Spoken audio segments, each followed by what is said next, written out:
Are you looking to refresh your WordPress website by removing an old theme? Then you're in the right place. Welcome back to the Tracking Success channel, and in this short tutorial I will show you how to remove a theme from WordPress.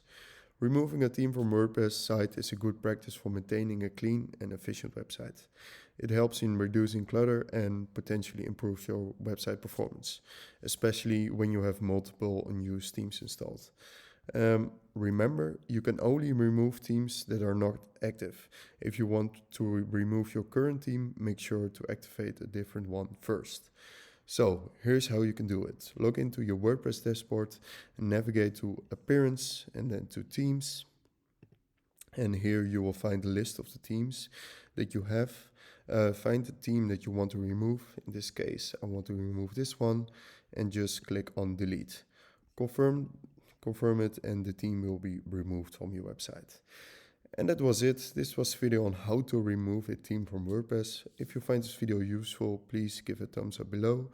Your likes help me understand what content you enjoy and what should I create in the future.